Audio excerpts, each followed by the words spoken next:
Hello, good morning ulit. So, ito na sa Ensay, guys. Relax na relax siya dahil busog na busog ang aming alaga. So, um,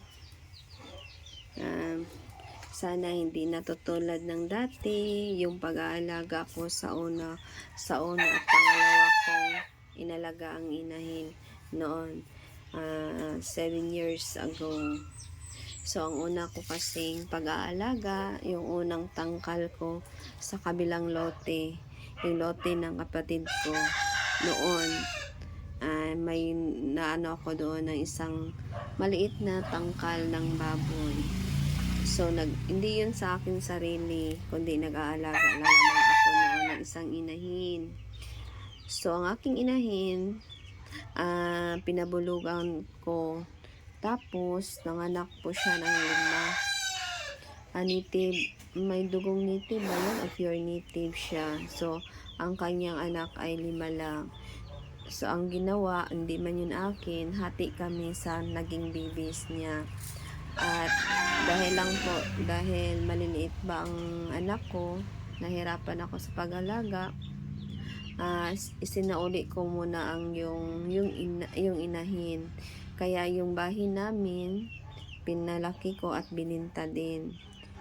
So, sa pangalawang tangkal ko, nagbili ulit ako ng biik at pinalaki at ginawang inahin. Ang nangyari, napabulugan ko, so pagpanganak niya, ay sana 12 piglet sana yon. Kaso lang, yung inilabas ni Mama Pig, ang kanyang anak, ay 3 lang buhay. Siyam ang wala ng buhay. Anong tawag ato? Baby pipe? Yeah. 3 lang ang buhay. So, mula nung pag-anak niya ay matapang na ang inahin. Nangangagat, matapang, ingay. Kaya ang ginawa namin, wala pa yung ganito guys, so wala pa yung siyang parawing. Kaya ang ginawa namin, naligyan namin ng yung tangkal niya kasi maliit lang yun. Nilagyan namin ng kawayan para hindi siya makagalaw-galaw. Parang parawing na rin. Hindi niya makain or makagat ang kanyang biik at din niya rin kami makagat. So, ang ginawa namin guys, pinataba namin siya ng 1 buwan. Pinakain na pinakain. Hindi na namin siya pinabulugan dahil hindi rin siya naglalandi. Pagkatapos ng tumaba siya, pinakatay namin para matingnan namin kung anong dahilan, bakit ang nag-change ang mood ng inahin namin. Kasi yung di pa siya nanganak ay sobrang bait. Pag panganak niya lang po ay sobra na siyang tapang. Kaya ginamuti namin na tumawag kami na taga dito na nagtrabaho sa slaughter. Siya ang pinakatay namin noon. Dati siya nagtatrabaho siya sa slaughter. Siya ang nagkatay ng inahin namin. So, nakita doon sa pagkatay, mayroon pa palang 3 biik na maliit nga nagdikit na hindi na sa kanyang dyan, parang sa labas yung tumubo. Yan. Sabi ng katay, hindi rin daw magtagal, mapoison din yun daw ang inahin namin. Pero nagtaka kami, bakit nabutan pa ng 1 buwan at kalahati. Hindi nagluya, hindi nagkasakit ang aming inahin. Kaya pinakatay namin. At doon, yung 3 niyang biik ay puro naman yun ang lalaki, ay pinalaki namin at bininta. Then pagkatapos din yun, nag-stop naman ulit kami ng pag-aalaga ng baboy, gawa yung tinatawag na discourage. Pangatlong tangkal, year 2023. Last year lang, 2023, bumili ako ng 3 biik. So, ang mula yung 7 years ago, yung biik ay nasa pa lang yun, 1619 yan. Pero ng pangatlong bili namin 2023 ay nasa 3536 na yung halaga ng big. Kaya bumili ako ng tatlo.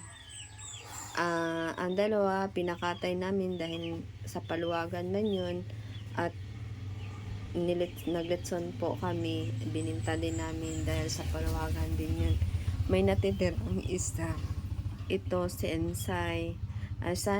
Hindi sana ito magawa siyang inahin. Pangtapal sana ito sa paluwagan, kaso hindi siya nabinta, hindi siya nahalin. So ang ginawa namin, umutang kami para pangtapal sa paluwagan, at pinalaki na lang namin to at pinabulugan. Yan, napabulugan si Ensay, at ngayon nasa 80 days na siya ngayong mula sa pagkabulog. Ingay ni Selkie mula sa pagkabulog. So yan, sana maging okay. Takot man ako dahil sa naranasan kong pag-aalaga noong nakaraan. Kaya ngayon sana hoping na maswertihan na. So si Insay ang aming pag-asa. Inalagaan namin ito ng mabuti dahil nag-iisa lang to. Yan. Nag-iisa lang po itong alaga namin. Nasa na siya ngayon, 80 days. Mabait po si Ensay. Yan. Sana hindi siya magaya sa inahin namin noon na mabait, pero pagkatapos mga anak, ang tapang-tapang na. So hindi sana mangyari dito kay Ensay. So pray ko lang na maging sana maging matiwasay ang kanyang paglalabor. Yan. Alam ko naman ang pag-aalaga ay nasa din, yung swerte-swerte. Hoping na maswertehan po dahil nag-iisa lang po. Yan. Siguro yung pangalawa kong inahin, buhay siguro yun. Kung natusok, na-injectionan ko ng oxytocin, hindi pa rin ako, dahil hindi po ako eksperto noon at hindi pa rin uso ang cellphone noon, mga 8 years, 7 years ago. Wala pa kaming cellphone noon. Hindi ako makatingin sa YouTube kung paano mag-alaga, kung paano, ano ang dapat gawin kung nahirapan sa pag-anak ang inahin. Yung inahin ko noon kasi, nahirapan talaga yun. Matagal siyang nag-labor, isang gabi. Tapos nanganak siya hapon na 3, successive umaga siya nanganak. Successive ang 3 lumabas. Din pang-4, hindi na. Nabutan na ng 6 na oras. Nabutan ng 6 na oras. So paghapon, bigla na hindi na siya tumatayo, utong lang siya ng utong. Yun, na pagdating pa ng asawa ko, siya na tanong-tanong na kung anong gagawin sa inahin kasi luya na. So doon pa nasabihan nga magpunta doon sa yung nagabaligya ng mga peds at mga gamot, magtanong kung anong gagawin. So binigyan kami ng pangpalabas ng